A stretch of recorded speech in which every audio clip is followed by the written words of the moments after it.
DVB Digital Fast. Hello and welcome to the DVB Newsroom. I'm Nora. Joining me today is Yasmin Ullah, the co-founder of Rohingya Maiyafuinor Collaborative Network. Thank you for being here, Yasmin. Thank you for having me. Such an honor. August 25th has been marked as Rohingya Genocide Remembrance Day ever since the brutal military crackdown 8 years ago against the Rohingya civilian. Can you share how you and your family survived and escaped state-sponsored violence in Myanmar? Well, that's a long story, but I think the only reason why I survived in the 90s, that's when I left from Myanmar, from Arakan to Thailand, to the northern part of Thailand. That was by the sheer bravery and courage of my mom, who decided that that was not the reality that I should live through, even though she's had to go through it herself as a teenager. It was not just the violence itself that was brutal, but it was the reality and the impacts of the genocidal campaigns that also linger. For example, the silencing of women, the receding participation that women would have in terms of access to the society and being visible in the public, because women's body were seen as a battleground by both the junta and by the men in our community, unfortunately, because sometimes, because of these safety issues, because rape has been used and weaponized as a weapon of violence and genocide, women's body then are kept hidden for the safety of the community. But that is not the way that the solution should be, pushed forward. We know how it ended. Now we barely have any leadership of Rohingya women when we should have more women at the forefront. How did your family cope emotionally through that time? I don't think we coped at all.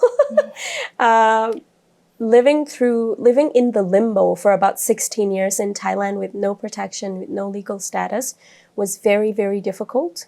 I remember as a child, I was always so fearful of the police checkpoints. I think that is something that is so common now, especially with a lot of Burmese diaspora existing in Thailand. At that time, it was such a taboo to be called Burmese or Bama, because, as soon as someone say those words in school, I get really spooked because, I'm scared that the immigration will come and pick me up or, deport me, because that means death sentence, literally, because we've escaped from Arakan, and there's no escape from, being constantly sentenced to like 2 years jail or more as a Rohingya, just because of the identity that we carry. Last year, I interviewed Nur Aziza, the co-founder of Rohingya Maiyafuinor Collaborative Network. How did you two meet and begin working together on Rohingya women and children's issues? Yeah, it was a very curious story. As I mentioned, there are very, very few women in this space. We met because we were working on something during COVID time. I was so fed up with the leadership in the Rohingya community because I don't see enough diversity. I don't see enough women. I don't see enough. I mean, there are enough women out here, but I don't see enough women being able to say what they want because of this policing and silencing from all sides, not just from within the community. And I was so fed up that I was like, I'm not the only one that the international community can work with.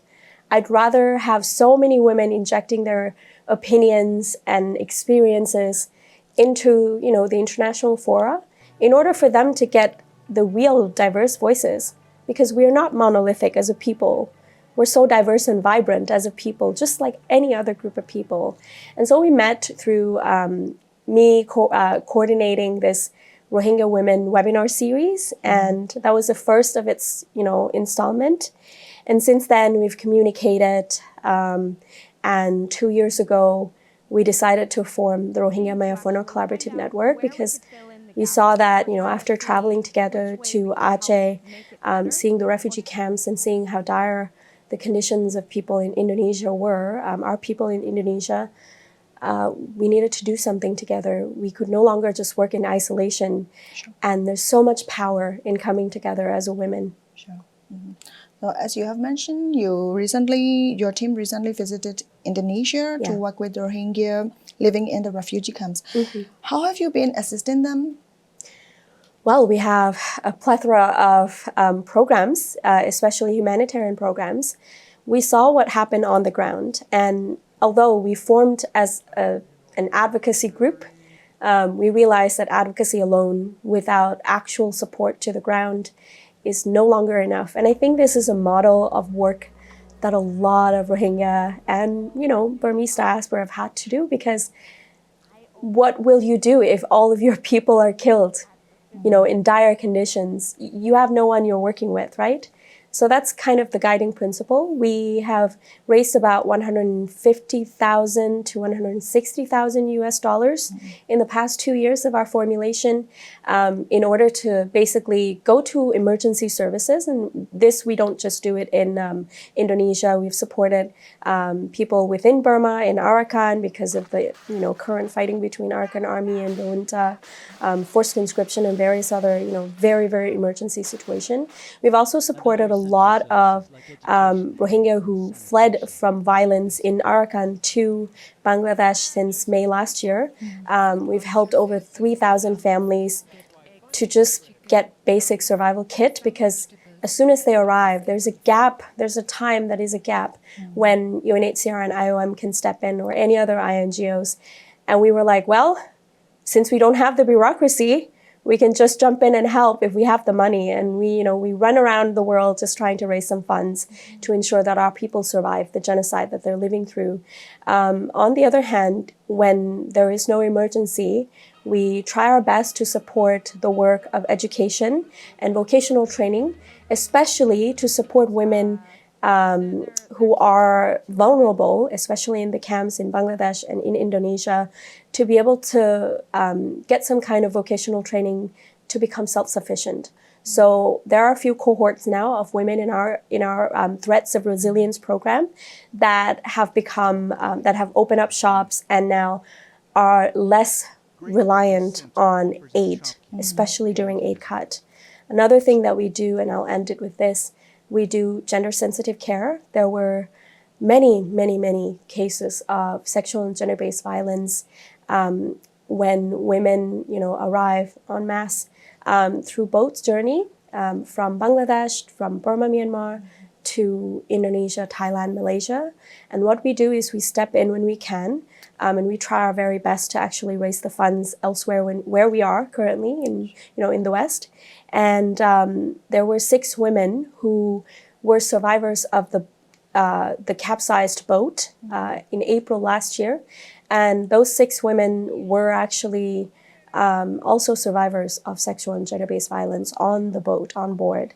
They arrived in Aceh pregnant. And unfortunately, because of the Sharia law, we could not do anything to support their reproductive health in terms of abortion. But what we were able to do, we pushed for that. We supported them to get safe housing. We supported them to get natal care. They gave birth about 4 months ago. And to this day, we try our very best to support them. How has your team grown since it was established 2 years ago? Yeah, these are like my favorite topics to talk about. Our team has grown from 5 women to 12 women so far. All of us are diaspora, and there is a very specific strategy that I go for this, because a lot of the cases, it's not that we discriminate against Rohingya women who are currently in exile. That's important for us too. But the person or the people that are a little bit, frontal, a little bit visible on social media or otherwise are going to be diaspora, because we worry about the safety. And we want to make sure that the visibility does not come with the risk. Of course, we will have to mitigate the risk in one way or another, but we want to make sure that they have passport, that they can travel, that they could be on the ground when the time comes. The team has grown so much, so does the diversity. We come from all walks of life, from various different lived experience. A lot of them speak at least 5, 6 languages. I'm the least accomplished of them all. I only speak 3. I speak like Thai, English, and Rohingya, but a lot of them speak Malay, Hindi, Urdu, Burmese, you name it. They're just so smart and vibrant young women. Majority of our team are also Gen Z. And now we've just recruited one Gen Alpha person who's 18 years old, and she's super bright. So I can only hope that the Rohingya future is bright for the community, and we're looking forward to all of your support. Yeah. So with members spread across different countries, what's been the biggest challenges or advantages? Yeah, I think time is definitely one of our challenges. Finding the time to meet. Now that we have members from India, it's been increasingly hard to actually try to find time to actually not only come together once a week, but also coordinating, different tasks that we have to complete. I think those are just the easier kind of challenge. The nice things about us being together and, overcoming some of those challenges that we do go on a mission trip once or twice a year, depending on how much funding we have, which not a lot. But we get to actually spend time together. We get to heal together. We get to love our community back to health. We get to see the children, opening our gifts bags when we visited Aceh just, a few days ago. And, those are such small children that were dragged by boat to another country. They survived somehow in the scorching heat, an arduous journey, and the gift bags were bigger than they are.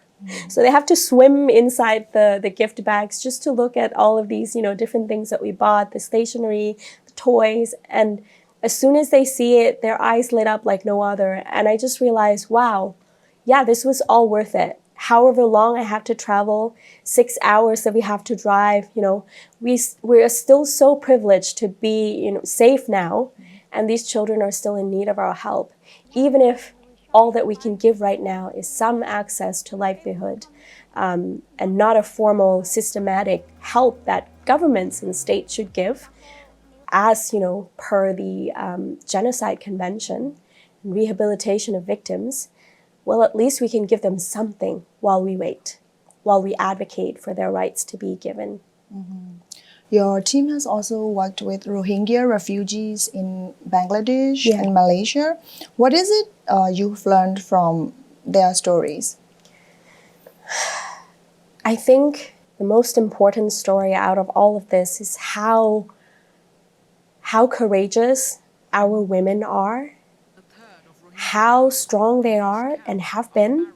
And I think one thing that is not understood about Rohingya women is that we've always been here.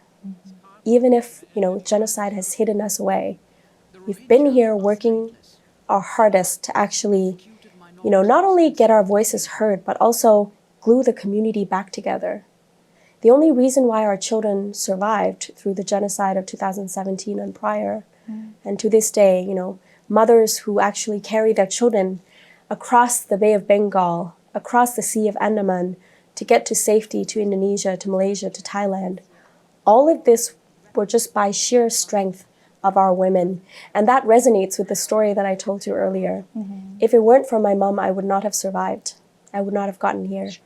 And the women in our community continue to try to persevere every single day. And I think that is the unifying factor between us and other women from Burma.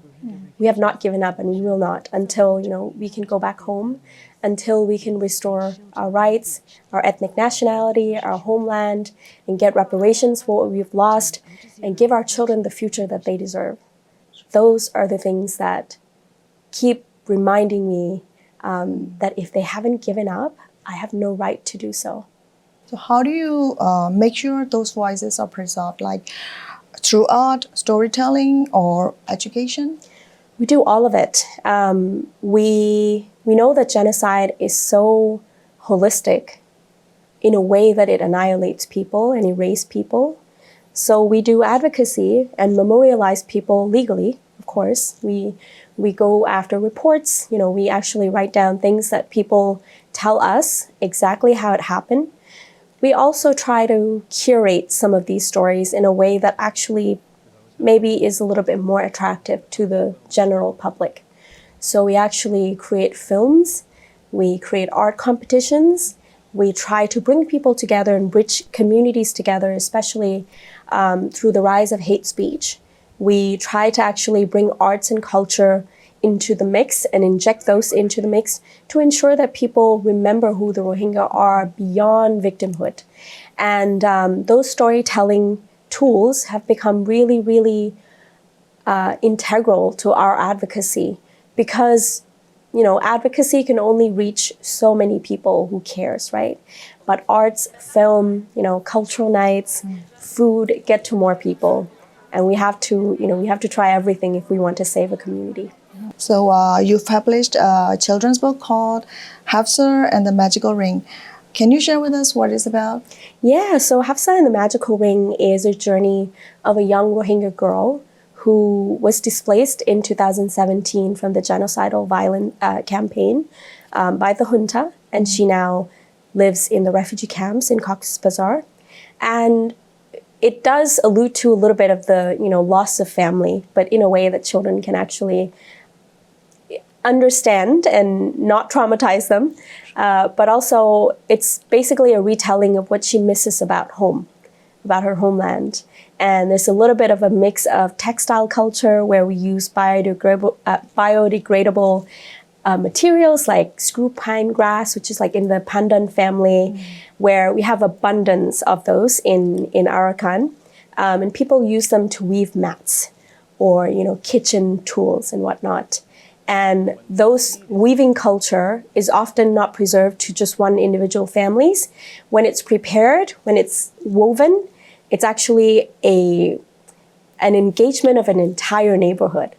So one family needs a mat, an entire neighborhood come together to weave those for them. And stories are told, food is shared. And that becomes, I think, a way that we weave the community together through textile. And it also touches on a little bit of a folklore that calls, similar to the King Midas touch, but this is a magical ring that exists in a folklore of the Rohingya where it can grant wishes. And I'm not going to spoil it for you. You'll have to go and read it yourself. But it has, it has the happy ending that it could have with the reality that we're given. And so it's aimed to be slightly entertaining, but also educational for young children, because I think that is the gap that we have in terms of educating people. You can talk to a lot of adults, but we need to also, ensure that we educate young people, young children that are not quite ready for us to have a conversation about a genocide. But we can educate them about who Rohingya are. Sure. So speaking about culture, over the last 2 years, you have hosted the Rohingya Cultural Night in Chiang Mai. Why do you think it's important to highlight Rohingya culture, traditions, and its delicious food? Absolutely. I love that you said it's delicious food. I think that it is important that Rohingya culture is celebrated as much as we commemorate, the genocidal campaign and the victims that have been lost, the survivors that are still stuck in limbo. I think that there's also a celebration of life that needs to happen. We are not just the people adrift at sea. We're not just the people living in concentration camps. We're not just the people who are at the receiving end of violence. We are also a people with culture, with unique traditions, with food that is so delicious. We want everyone to get to try and share.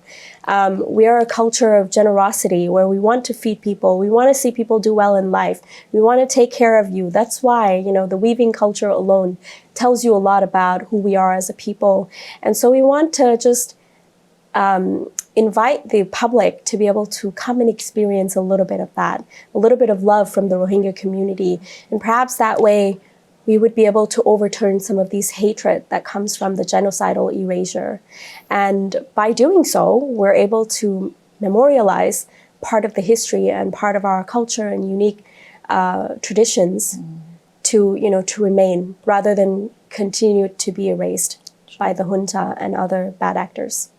So what is your favorite dish? Ooh, that's a hard question. I love goru salon, which is beef curry And usually it's eaten with roti fida, which is like a round roti, but it's white. It's not, it's not those golden brown. It's similar to chapati, but it's not roasted in that same way as chapati. So it has a very like drier texture. I also love rice just with anything. I love morisura, which is like chili paste. And I love bayan batta, which is like basically potatoes with eggplants mixed together, and it's all spicy and very flavorful. Yeah. Have you shared it at Cultural Night? Yes, we actually shared it last year. Yeah. Those things have been shared. But roti fida is very complex to make, so we haven't been able to make it. But hopefully next time we come in town, we'll be able to do that. Yeah. Your team is quite active on social media, highlighting hate speech online and debunking misinformation being spread about the Rohingya. Why focus on this instead of ignoring it? Well, I think that what the junta wants is for us to ignore it, for us to not unpack some of those things. Because if the misinformation, disinformation, and hate speech keep popping up over and over again in different countries against Rohingya, in the exact same way that the junta has done. For example, justifying our genocide, dehumanizing us as cockroach, saying that we're too black, even though we're all the same shade from Burma. That is prolonging the effects of the genocide. In a lot of these countries that we've visited, especially in Southeast Asia, all of the states are involved in the Rohingya genocide and mass atrocities across Burma, Myanmar. And without people understanding where the root cause of this hate speech come from, we will never get to a point where we can actually hold perpetrators and their enablers accountable. And so without us combating against culture of hate, which leads to the culture of genocide, which justifies the violence against an innocent group of people and more, we would never be able to get to a point where we, have a reconciliation as a community, have a reckoning of what we've lost, and fight against fascism that's rising today. One thing that happens now, and this is one primary example, is Rohingya genocide and hate speech against Rohingya is often used as a way to gain political votes in this region. Indonesia and Indonesian politicians have used Rohingya as a boogeyman and vilify us as the national security threats. And this is true across Malaysia, Indonesia, and Thailand, the frontline countries that receive Rohingya. What happened, what ensues, is that the public is rallied against Rohingya, and some of them were paid by politicians and parties. After that, though, once the hate speech is used for a party to win, and they won, it is only a matter of time that democratic backsliding ensues. And I think we're seeing that right now playing out in Indonesia, where the police and government institutions are cracking down on the freedom of speech. Because hate speech is allowing and ushering in a new wave of fascism and nationalist movement. That has happened in Burma with ethno-nationalistic groups like Mabata and 969. We also saw it in Malaysia, where now more nationalist movement also means that there's also silencing of activists and democratic movements. We are seeing this rising everywhere. And Rohingya are in the middle of it and being used to pit against the freedom and the movements for democracy. And so I think there's a lot to explore. And the reason why we do, we combat against hate speech in ways that is not just always serious too. We sometimes troll the troll. And that is a way to also raise awareness, because those videos do really, really well online. It helps us to poke fun at some of these terrible hate speech, because it shows people that, these things are not natural to human beings. It's not natural to our innate self. And one more thing is that the hate speech itself, I think when it comes to combating it, we must all realize why and who benefits from hate speech. Hate speech only allows for impunity to prosper. And in Burma, the Burmese military has always been targeting Rohingya because of our resources. And so did they, in terms of other ethnic groups, in terms of other ethnic areas. And I think that is a deeper question and deeper exploration that we need to have as a country rather than as, a group of people.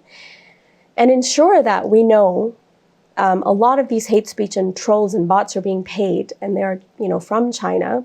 Why China comes into play is because there are a lot of economic interest in Arakan.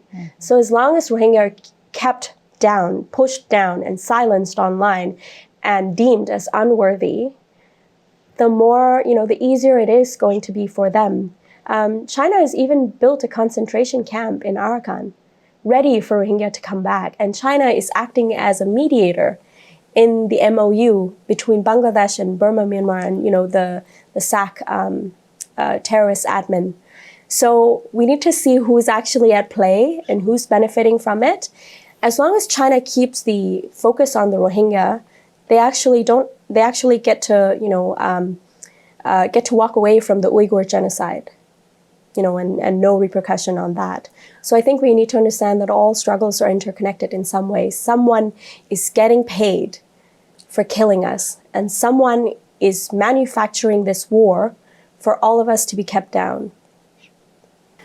Since the 2021 military coup in Myanmar, many inside the country have come to understand how genocide has been carried out against the Rohingya people.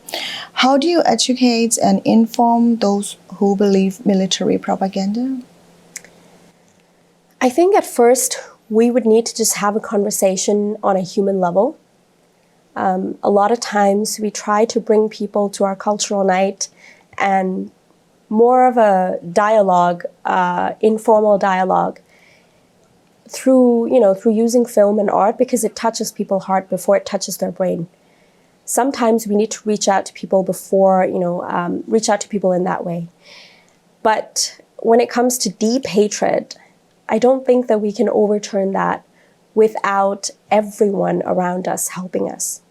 And sometimes these poking fun at hatred online really helps show people how illogical hate is.